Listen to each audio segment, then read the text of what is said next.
Hello, friends, welcome you all on Awaken Brains once again with the motto Learn Anytime, Learn Anywhere. तो दोस्तों, आप screen पर देखकर समझ ही गए होंगे कि आज हम किस टॉपिक पे बात करने वाले हैं।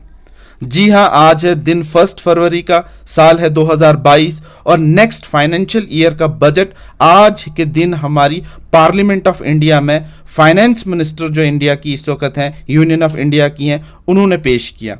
तो क्या है बजट के जो है की हाईलाइटेड पॉइंट्स, साल 2022 का जो बजट है नेक्स्ट फाइनेंशियल ईयर के लिए, उसके टॉप 10 की पॉइंट्स को मैं यहाँ पे डिस्कस करने वाला हूँ आपके साथ। ये इकोनॉमिक्स के अंदर का बहुत ही इंपॉर्टेंट सब टॉपिक है और हर एग्जाम में करंट अफेयर्स के हिसाब से अगर देखें इकोनॉमिक्स में तो इसके क्वेश्चन आए दिन एग्जाम में आते रहते हैं, चाहे वो सेंट्रल एग्जाम्स हो, स्टेट एग्जाम्स हो, यूटी के एग्जाम्स हो। तो कॉम्पिटिटिव एग्जाम्स में इनके क्वेश्चंस इस सब्जेक्ट के क्वेश्चन के रिलेटेड, इस पर्टिकुलर टॉपिक के रिलेटेड आते ही रहते हैं सॉरी। तो आप सब हैं अवेकन ब्रेन्स पे। हम डिस्कस करने वाले हैं budget highlights 2022-2023 union of India का जो बजट आज पेश किया गया। तो आप सबका मैं एक बारी फिर से स्वागत करता हूं in discussion with awaken brains, learn any time, learn anywhere. दोस्तों, ये जो टॉपिक है ये हर एक को हेल्प करने वाला है हर एक एग्जाम्स में, और पर्टिकुलरली अगर हम जनरल स्टडीज़ की बात करें, जीके की बात करें, तो वहाँ पे भी आपको मदद करेगा। तो शुरू करते हैं।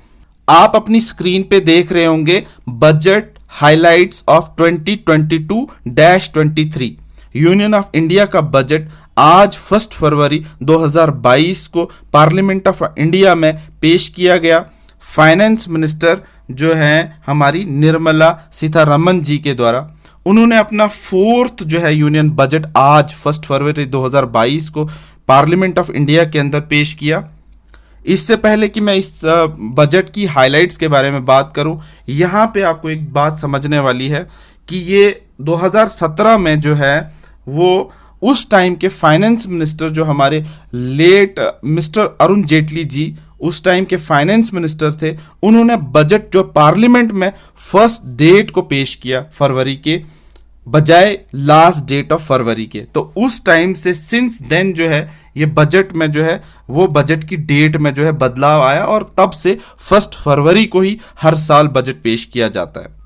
तो ये आपने याद रखना है कि अरुण जेटली जी ने लास्ट डे ऑफ फरवरी से हटाकर फर्स्ट डे ऑफ फरवरी को बजट पेश करना शुरू कर दिया। तो तब से ही अब 1 फरवरी को हमारा बजट पेश होता है। अब चलते हैं निर्मला सीतारमन जी की स्पीच की तरफ। उन्होंने अपनी स्पीच में अमृत काल का जिक्र किया स्टार्टिंग में ही, और अमृत काल को कहा कि नेक्स्ट जो हमारे 25 साल हैं, मतलब ये कि 75 साल हमें आज़ाद हुए हैं और नेक्स्ट 25 को जब हम ऐड करेंगे तो हमारे पूरे 100 साल बन जाएंगे आज़ादी के। तो इस 25 साल को इन्होंने अमृत काल का नाम दिया। अब ये अमृत काल क्या है? अमृत काल जो है ये आप देख सकते हैं यहाँ पे क्रिटिकल टाइम स्लॉट है। When the gate of greatness pleasure remains open for the inhuman angels and human beings who are constantly struggling get an opportunity to be free। मतलब ये स्ट्रगल के टाइम से निकल कर जो अच्छा वक्त हमारे लिए आता है उसको अमृत काल कहा जाता है। और इस 25 साल को, जो आने वाले 25 साल है, इनने अमृत काल का नाम दिया। उन्होंने 4 एरियाज पे स्ट्रेस करके कहा कि पर्टिकुलरली उन्होंने 4 एरियाज पे फोकस करके बात कही। यहाँ पे आप देख सकते हैं इनने पहला पॉइंट कहा अपना, ये कहा इन्होंने पीएम गति शक्ति के बाद इन्होंने कहा इंक्लूसिव डेवलपमेंट के बाद इन्होंने कहा energy transition and climate action, और उसके बाद कहा financing of investment.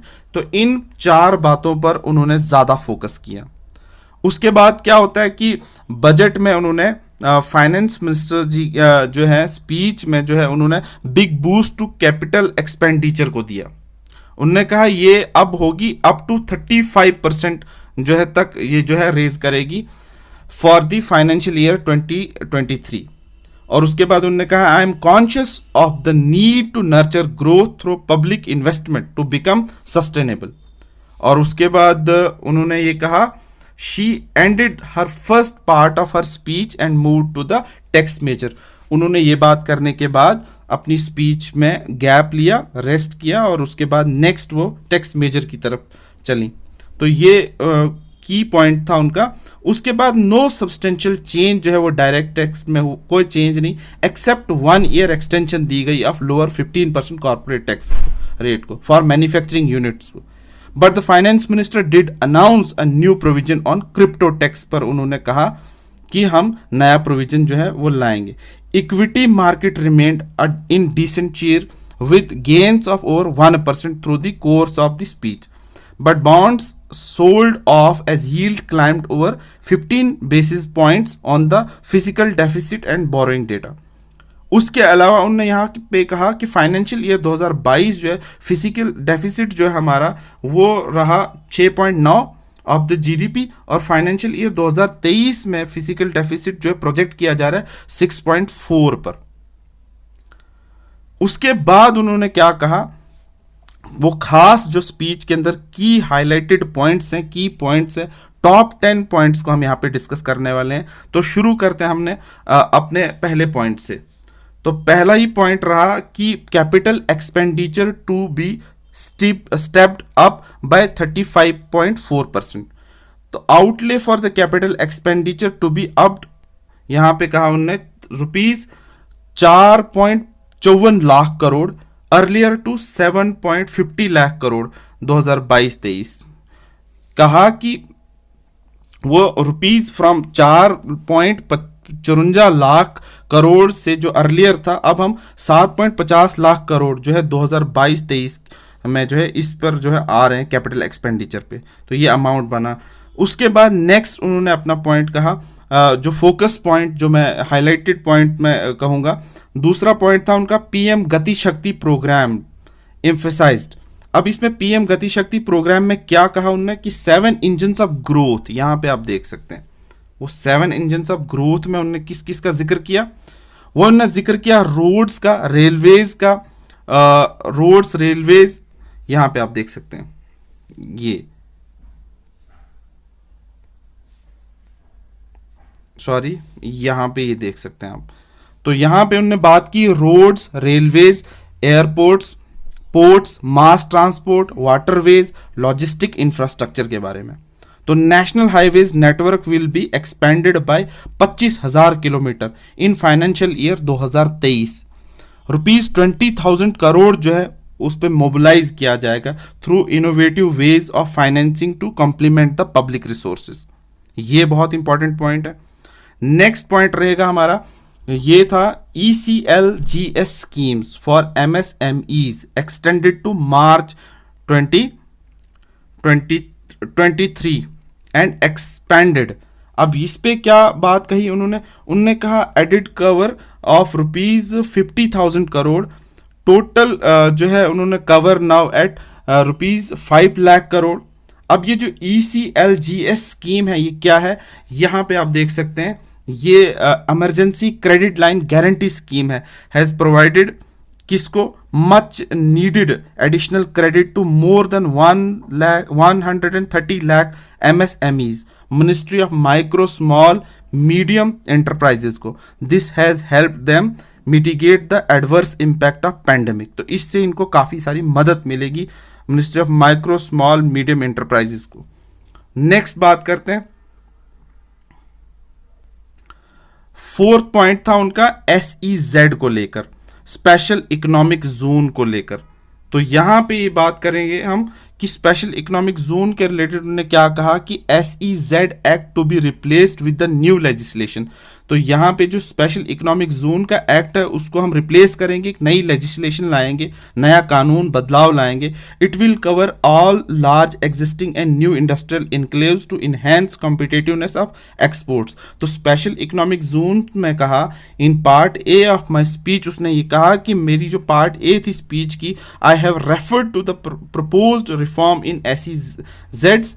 Alongside, we will also undertake reforms in the custom administration of SEZs, and it shall henceforth be fully IT driven and functions on the custom national portal. तो IT driven भी होगा और function on the customs national portal पे जो है इसको उस तरह का बनाया जाएगा with the focus on higher facilitation and with only risk based checks. This will ease doing business by special economic zones units considerably. This reform shall be implemented by 30th of September 2022. तो ये important point था, SEZ act to be replaced with the new legislation. दोस्तों आगे बढ़ने से पहले मैं आपसे रिक्वेस्ट करूंगा कि मैं आपके लिए नए नए वीडियोस लाता हूं, इंटरेस्टिंग वीडियोस लाता हूं, हेल्पफुल वीडियोस लाता हूं। अगर आपको मेरे वीडियो से थोड़ा भी बेनिफिट मिलता है तो अगर आपने चैनल को अभी तक सब्सक्राइब नहीं किया है तो प्लीज़ इस चैनल को सब्सक्राइब कर लें, बेल आइकन को ज़रूर प्रेस करें और नोटिफिकेशन जो भी आपको हमारी तरफ से कभी भी वीडियो अपलोड होगा हमारे एंड से वो आपको इमीडिएटली मिले और आप उसको देख सको, इसके लिए नोटिफिकेशन का बेल आइकन भी ज़रूर प्रेस कर लें। तो दोस्तों अगर आपने चैनल को सब्सक्राइब किया है अपने दोस्तों के साथ भी इसको शेयर करें। अगर सब्सक्राइब नहीं किया है तो मैं आपसे रिक्वेस्ट करता हूं कि इसको सब्सक्राइब कर ले ताकि हमारे एंड से जो भी वीडियो हो वो आपको ज़रूर मिले। वीडियो अच्छा लग रहा हो तो लाइक और शेयर का बटन ज़रूर दबाएं। तो मैं चलता हूं अगले पॉइंट की तरफ। और हाँ, एक बात और मैं यहाँ पे करना चाहता हूँ कि इस जो है वीडियो की जो है PDF जो है आपको डिस्क्रिप्शन बॉक्स में ज़रूर मिलेगी, वहाँ से भी आप डाउनलोड करके इसको पढ़ सकते हैं। तो नेक्स्ट है हमारा 5th पॉइंट, क्रिप्टो जो है tax provision. Crypto tax provision के बारे में इन्होंने कहा, any income from transfer of any virtual digital assets to be taxed at 30%। फिर उन्होंने कहा no deduction on any expenditure or allowance other than the cost of acquisition.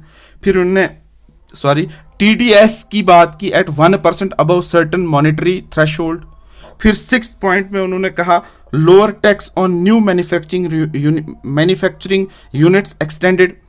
15% lower tax rate जो है for manufacturing units extended for 1 more year till March 2024 तक इसको extend कर दिया गया।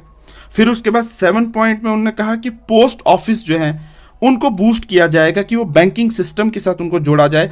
100% of India's 1.5 lakh post offices will be on boarded on core banking system in 2022। तो core banking system से इनको जोड़ा जाएगा। 1.5 लाख पोस्ट ऑफिस जो इंडिया में गांव गांव में है। पोस्ट ऑफिस तो हर जगह है और इसकी रीच आउटरीच बहुत ज़्यादा है। तो इसमें इन्होंने एक बात कही कि any time anywhere post office saving, ये इंपॉर्टेंट पॉइंट था यहाँ पे। उसके अलावा उन्होंने कहा कि in 2022 100% 1.5 lakh post office will come on यहाँ पे on the core banking system enabling financial inclusion and access to accounts through the net banking, mobile banking, ATMs and also provide online transfer of funds between post office accounts and bank accounts. This will be helpful specially for farmers. यहाँ पे मैं बात करूंगा farmers के बारे में बोला, senior citizens और रूरल एरियाज के अंदर enabling interoperability and financial inclusions. तो बहुत बड़ी बात थी ये इस बारे में भी। और उसके बाद 8th पॉइंट में वो जिक्र करते हैं, यहां पे आप देख सकते हैं डिजिटल रुपी का। India to introduce digital rupee issued by RBI in financial year 2023। Introduction of central bank digital currency की बात की, will give a big boost to digital economy. Digital economy की बात की, डिजिटल करेंसी की बात की, तो डिजिटल करेंसी जो है वो will also lead to a more efficient और चीपर करेंसी मैनेजमेंट सिस्टम की तरफ हमें ले जाएगी। ये बात उन्होंने की, इसलिए इसको कहा कि it is therefore propose to introduce digital rupees के बारे में बात की using blockchain and other technologies. और जितनी भी टेक्नोलॉजीज हैं लेटेस्ट में उन्होंने ये बात की, डिजिटल रुपी की बात की, ब्लॉकचेन की बात की, to be issued by Reserve Bank of India जो है जिसके पास ये अथॉरिटी है, तो वो इशू करेगा फ्रॉम 2022 से 23 के बीच में। नेक्स्ट पॉइंट जो हमारा 9th पॉइंट रहेगा, दोस्तों इस पॉइंट को डिस्कस करने से पहले फिर से मैं रिक्वेस्ट करता हूं, अगर आप ये वीडियो देख रहे हैं और चैनल को सब्सक्राइब नहीं किया है तो प्लीज़ इसको सब्सक्राइब कर लें ताकि हमारे एंड से जो भी वीडियो की जो है अपलोड हम करें वो आपको मिले और आप उसको देख पाओ। और नोटिफिकेशन का बेल आइकन ज़रूर प्रेस कर लें। वीडियो अच्छा लग रहा हो तो लाइक शेयर ज़रूर करें, अपने दोस्तों के साथ इसको ज़रूर शेयर करें। तो टॉप 10 बजट हाइलाइट्स की पॉइंट्स 2022 के जो आज 1 फरवरी 2022 को फाइनेंस मिनिस्टर ऑफ इंडिया ने पार्लियामेंट ऑफ इंडिया के अंदर पेश किया, उसके 10 महत्वपूर्ण हाईलाइटेड पॉइंट्स को हम जिक्र कर रहे हैं, डिस्कस कर रहे हैं। तो 9th पॉइंट इस वक्त हमारा चल रहा है। तो 9th पॉइंट है हमारा schemes on low income housing plus tap water in Holmes sustained. तो बहुत बड़ी बात है, करंट कवरेज ऑफ हर घर नल से जल is 8.7 crore of this 5.5 crore house hold were provided tap water in last 2 years itself. अब कितनी बड़ी बात कही है इनने कि टैप वाटर जो हमने ये 8.7 crore of this to 5.5 crore household तक हमने पहुंचाया। उसके बाद allocation of 60,000 crore has been made to this scheme. 2022 से 23 के बीच में हमने 60,000 करोड़ फिर इस पर लगाए। Housing project allotted ₹48,000 crore for financial year, यहाँ पे आप देख सकते हैं 2023 under the PM housing scheme allotted 48,000 crore for the financial year 2023 under PM housing scheme के अंडर। तो ये भी बहुत बड़ा जो है बजट अलोकेशन रहा। नेक्स्ट जो है हमारा लास्ट पॉइंट जो है वो 10th पॉइंट है, बहुत ही इंपॉर्टेंट पॉइंट है मेरे हिसाब से और हर एक के हिसाब से। आत्मनिर्भर डिफेंस मैन्युफैक्चरिंग की बात हमने की। 68% जो है हमारा डिफेंस प्रोक्योरमेंट बजट जो है earmarked for the domestic private industries. Defence R&D जो है to be developed for startups institutes and academic outlets. 25% of R&D budget allotted towards this. इसमें और क्या बोला उन्होंने कि our government is committed to reducing imports and promoting Atmanirbhar. ये आत्मनिर्भर मीन्स सेल्फ प्रोड्यूसिंग, सेल्फ हमने खुद तैयार करना है इन equipment for the armed forces. 68% of the capital जो है procurement budget will be air marked for the domestic industries. Domestic industries पे फोकस किया इन फाइनेंशियल ईयर 2022-23 अप फ्रॉम 58% इन 2021-22। मतलब 58% से हम जंप करेंगे 68% तक। तो ये थे कुछ important highlighted points of the budget 2022 of union of India का जो बजट रहा। तो आई होप कि आपको ये वीडियो अच्छा लगा होगा, हेल्पफुल लगा होगा। और अगर इससे कोई भी हेल्प आपको थोड़ी भी जो हेल्प मिली होगी तो इस चैनल को ज़रूर सब्सक्राइब कीजिएगा अगर सब्सक्राइब नहीं किया है। अगर सब्सक्राइब किया है तो अपने दोस्तों के साथ इसको ज़रूर शेयर करना। वीडियो अच्छा लगा हो तो इसको लाइक और शेयर ज़रूर करना। तो thank you so much guys friends for watching this video, watching Awaken Brains with the motto learn any time learn anywhere.